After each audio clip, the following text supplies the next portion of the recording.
Joining us now, a sideline reporter, journalist who used to cover the National Football League. Michele Tafoya joins us. Michele, it's so good to have you on. So, Michele, thank you. It's good to see you. We've got this controversy. Okay, this is what's going on. NCAA President Charlie Baker, he's now saying, yes, Division I schools can let their student athletes, for the very first time ever in history, get paid by things like endorsement deals.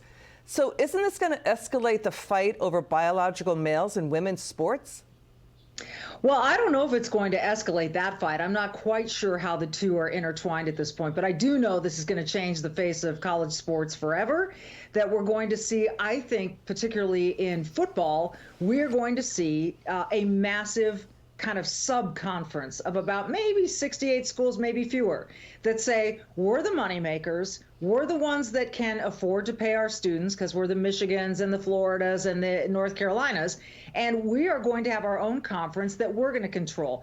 I think what the NCAA is trying to do is they're trying to stay relevant and trying to keep some measure of control over how student athletes are paid. And they want every student athlete on these campuses to be paid, not just through endorsements, but a kind of a baseline salary of $30,000 apiece. All right, Michele, where do you come down on biological males in women's sports? Because they're saying, Riley Gaines and other female athletes, Martina Navratilova has been saying it too, that they're going to get iced out of things like endorsement deals. They're going to get iced out of things like more scholarship money. You know, lawmakers in the House have been really upset and angry over this. Where do you come down on it? I don't think biological males should be competing with biological females in college, in any sports, frankly. Now, if you're talking, kindergartners, first grade flag football, that's one thing.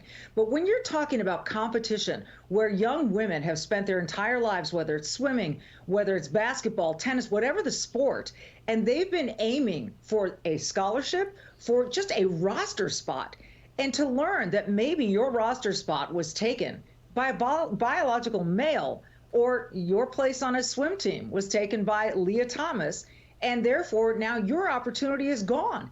It's just patently unfair. And the left is trying to frame this as anti-LGBTQ, anti-trans. In fact, we need to push back. We need to remind people this is pro-woman. This is pro-female, biological female athletes. This is what Title IX was really for, was to protect women, to promote women within sports and every other aspect of college life and education. And it seems like we're really going in a bad direction as far as that's concerned. Are we going backwards? You're a veteran journalist. You've been covering sports for a long time. You know how hard it was for women to get where they are with Title IX, how hard they fought for that. You're talking Billie Jean King, Martina Navratilova, the great athletes of the past. And now the Biden White House wants to undo Title IX protections to include things like gender discrimination, for trans or biological males. Listen, there is a way around this. No one is telling trans athletes they can't compete. What they want to suggest, very fairly, is compete as a biological male, because that's what you are. And anyone who comes up with this argument that, well, if they've been on testosterone blockers, puberty blockers, they're taking away their biological edge. Not really. There's no definitive research that suggests that. In fact, the research says maybe they diminish it a little bit, but if you were born male, then you have had male chromosomes the entirety of your life. And if you want to present as a female, that's one thing. But to take away lanes in a swimming pool, spots on a championship podium, scholarships away from young women. You mentioned it. I remember my dad when I was a little girl. He had 3 daughters and 1 son. When Title IX passed, he was ecstatic. He knew that his 3 daughters were going to have an opportunity to compete as much as their brother did.